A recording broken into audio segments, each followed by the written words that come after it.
मणिपुर में 9 साल से भारतीय जनता पार्टी की सरकार है, उससे पहले भी हिंसा होती थी। देखिए, इस्तीफा अगर वो तो हमारे राष्ट्रीय हमारे मांगने या न मांगने से हम उतना बड़े नेता नहीं है। ममता बनर्जी जी भी दे देंगी, अशोक गहलोत जी भी दे देंगे और ये भूपेश बघेल जी भी दे देंगे, तो भारतीय जनता पार्टी का मणिपुर का भी दे देगा। राजगीर में देखिए कि पर्यटन मंत्री हैं तेजस्वी जी, उनका फोटो नहीं आ रहा है। यहाँ वो राजगीर से आते हैं तो सीधे मुलाकात के लिए जाते हैं। ढो रहा है लोग, ढो रहे हैं नीतीश जी को, जिस तरह हम लोग ढोए, बीजेपी के लोग ढोए। नमस्कार, हमारा नाम है समरीन और आपने देखना शुरू कर दिया है लाइव सिटीज। देखिए, नीतीश कैबिनेट का विस्तार होने जा रहा है। कहा तो ये भी जा रहा है कि 25 से 26 जुलाई के अंदर नीतीश कैबिनेट का विस्तार हो जाएगा। लेकिन आपको बता दें कि इसी बीच एक ऐसा बयान सामने आता है जिसके बाद बिहार की सियासत एक बार फिर से गर्म हो जाती है। आपको बता दें कि ये बयान दिया है बीजेपी नेता हरिभूषण ठाकुर बचौल ने। अब आप सोच रहे होंगे कि भला वो बयान क्या है। देखिए, उन्होंने साफ साफ कहा है कि नीतीश कुमार अब मुख्यमंत्री नहीं रहने वाले हैं। उन्होंने आगे ये भी कहा है कि तेजस्वी यादव जल्द तख्ता पलट करने जा रहे हैं और इसकी तैयारियां भी अब पूरी हो चुकी हैं। अब जाहिर सी बात है कि जब बयान इतना बड़ा है, जब दावा इतना बड़ा है, तो उसके पीछे की वजह क्या है ये भी जान लेना जरूरी होता है। तो आज हम सीधी बात करेंगे बीजेपी नेता हरिभूषण ठाकुर बचौल जी से। सबसे पहले तो बहुत शुक्रिया बचौल जी, बात धन्यवाद धन्यवाद। तो जैसा कि मैंने शुरू में ही कहा, बड़ा बयान दिया है, बड़ा दावा कर दिया है, बिहार की सियासत को हिला दिया है। कैसे कह रहे हैं कि तख्ता पलट होने जा रहा है, ये भी कह रहे हैं कि तेजस्वी ने पूरी तैयारी कर ली है। तख्ता तो पलट गया हुआ है। अच्छा, नीतीश कुमार जी राबड़ी आवास जा रहे हैं, क्या संकेत करता है? मुलाकात है, बात है। कभी भी भारतीय जनता पार्टी जब उनके सहयोग में था जी, और कैसे कैसे राजनीतिक उत्पत्ति ही नीतीश जी की लालू जी के विरोध और उनके कार्यकलाप पर हुआ। अब दोनों मिल गए। राजगीर में देखिए कि पर्यटन मंत्री हैं तेजस्वी जी, उनका फोटो नहीं आ रहा है। यहाँ वो राजगीर से आते हैं तो सीधे मुलाकात के लिए जाते हैं। तो इन सब बातों से लगता है कि ये बहुत ही अंतर विरोधों में है सरकार। अच्छा, ढो रहा है लोग, ढो रहे हैं नीतीश जी को, जिस तरह हम लोग ढोए, बीजेपी के लोग ढोए। अच्छा, उस तरह अब आरजेडी के लोग भी ढो रहे हैं। कब तक था पलट हो जाएगा उसका कोई ठीक है। लेकिन आपने बड़ी बात कर दी है, आपने कहा है, टाइम लाइन भी आपने बता दिया है, एकदम 7 से 10 दिन के अंदर बहुत जल्द हो जाएगा। देखिएगा, बहुत जल्द हो जाएगा। अच्छा, मतलब आपको ऐसा लग रहा है कि सब कुछ ठीक नहीं चल रहा है नीतीश और तेजस्वी यादव के दरमियान? नहीं, एकदम खुलेआम है। खुलेआम है। आप देखिए, जो आज मुख्यमंत्री जी समीक्षा करेंगे विभाग का जी, और उसमें उस विभाग का मंत्री नहीं रहेगा। क्या 14 करोड़ जनता नहीं देख रही है? मुख्यमंत्री जी आज समीक्षा किए हैं ना जी, बाढ़ सुखाड़ से संबंधित। जी, उसमें विभाग के मंत्री कृषि मंत्री थे, उसमें थे आपदा प्रबंधन मंत्री जी, मुख्य सचिव भी थे। जी। अच्छा, तो ये जी, समन्वय नहीं है इन लोगों में। समन्वय नहीं है। ये लोग दो विचारधारा के लोग हैं। अच्छा, केमिस्ट्री और गणित दोनों है राजनीति। अच्छा, तो केमिस्ट्री इन लोगों का एकदम स्पष्ट दिखता है धरातल पर, बिहार के पटल पर, कि इन लोगों का नहीं मिल रहा है। अच्छा, ये बताइए बचौल जी, ये समझ में नहीं आया कि आप कह तो रहे हैं कि तख्ता पलट हो जाएगा, लेकिन सरकार कैसे बना लेंगे? नीतीश कुमार के बिना तेजस्वी यादव सरकार कैसे बना सकते हैं? 2 ही 3 कम है। अच्छा, 2 ही 3 4 कम है।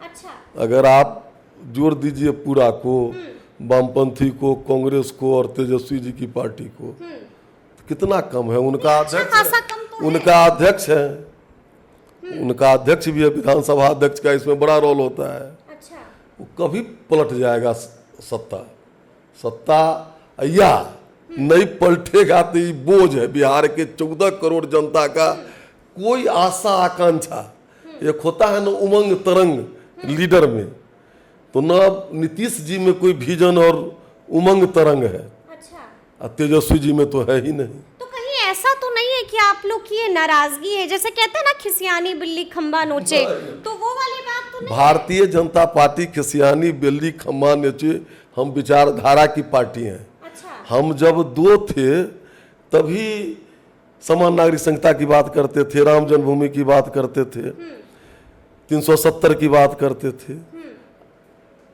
आज तक भारत के राजनीति में कोई राजनीतिक पार्टी नहीं हुआ है जो 70 साल तक एक मुद्दा को लेकर के, जनसंघ से लेकर के भारतीय जनता पार्टी तक चले। सत्ता हमारा लक्ष्य नहीं है, हम विचारधारा की पार्टी हैं। चलिए ठीक है बचौल जी, लेकिन ये बात समझ में नहीं आई कि जब आप लोगों ने विधानसभा मार्च किया था तो उस दौरान एक बीजेपी नेता की मौत हो गई थी। हम बात कर रहे हैं विजय जी की, उनकी मौत हो गई। आप लोग लगातार कह रहे थे कि इस मौत के पीछे की वजह जो है वो लाठीचार्ज है, लेकिन आपको तो मालूम होगा कि पोस्टमार्टम रिपोर्ट आ गई है, आप लोग की बात तो झूठी साबित हो गई। देखिए कोर्ट में भी मामला चला गया, कोर्ट भी संज्ञान ले लिया है, झूठी और सही अच्छा, है। किसी डॉक्टर की हिम्मत जो सरकार चाह लेगी उसके विरुद्ध में पोस्टमार्टम रिपोर्ट दे दे। अच्छा, आप पोस्टमार्टम रिपोर्ट पर सवाल खड़े कर रहे हैं? निश्चित रूप से सवाल है, पहले ही से लोग बोलने लगे।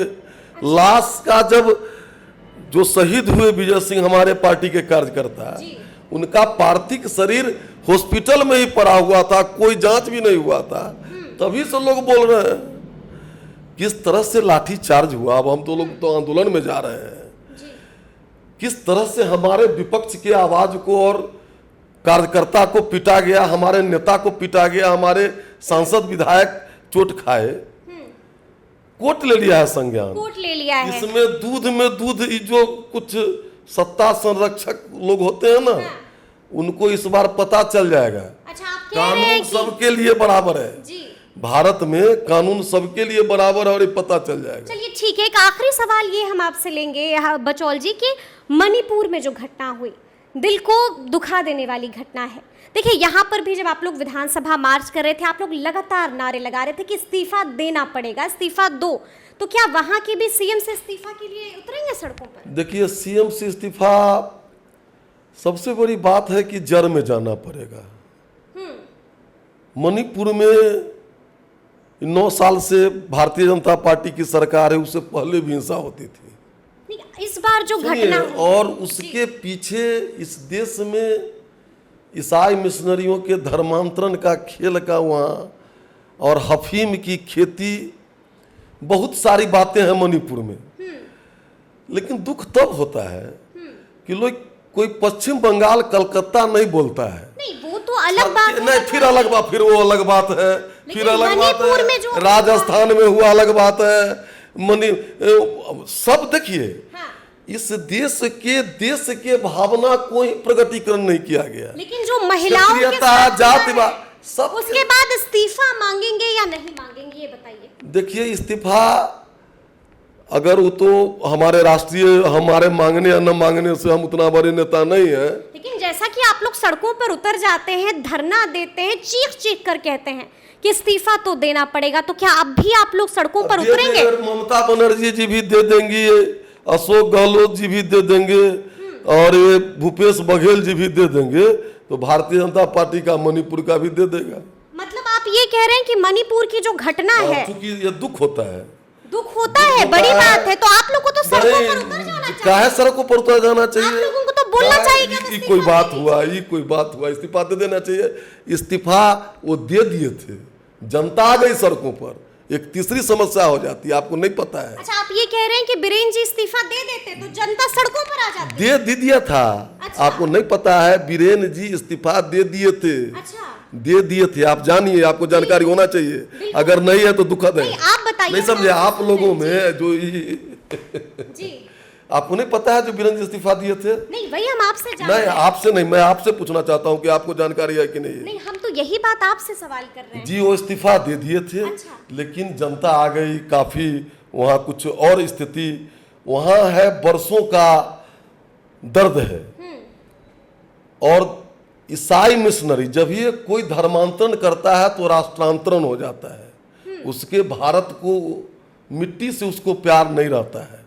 लेकिन समझे नहीं? जी तो फिर बात चूंकि आपके मत का नहीं है सबरीन जीता, आप तुरंत नहीं, हम आपसे पूछ रहे हैं, हम तो आपको पूरा समय दे जी रहे हैं। जी जी हो गए, चलिए। अच्छा, एक आखिरी सवाल ये बताइए कि इंडिया वर्सेस एनडीए, या फिर ये कहिए कि इंडिया वर्सेस मोदी, कौन भारी है बचौल जी? सारा दुनिया जानता है कि भारत माता की जय, मोदी भारी है। इंडिया कौन इंडिया है? आपको लग रहा है ये कि लोग इंडिया- जिहादी इंडिया बनावेगा। अच्छा। ये लोग सब लुटेरा, सब लूट करके, कोई बेल पर है, कोई जेल पर है, कोई क्या, उन लोगों का कोई चरित्र है, कैरेक्टर है? लेकिन ये तो कह रहे हैं कि हमारे में जो दल शामिल हुए थे 26 स्पेशल दल, यानी कि बड़ी बड़ी पार्टी, और आप लोग में तो छोटी छोटी पार्टी। कितना है सांसद? उनमें इतने लोग भी थे, कितना 143 सांसद का मीटिंग हुआ था वहाँ। बड़ी बड़ी दल हैं, जी कहने से तोप नहीं हो जाता है। अच्छा 143 एमपी के ही पार्टी जुटे थे 26 पार्टी में।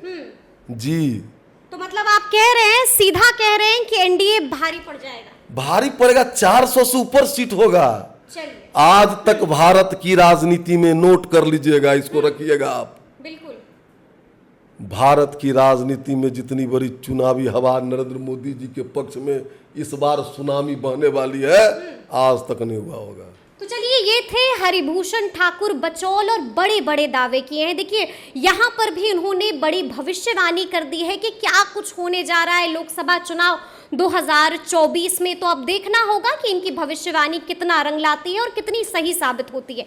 तो इस तरह के तमाम अपडेट्स के लिए ऐसे ही हमारे साथ बने रहिएगा और देखते रहिएगा लाइव सिटी। शुक्रिया।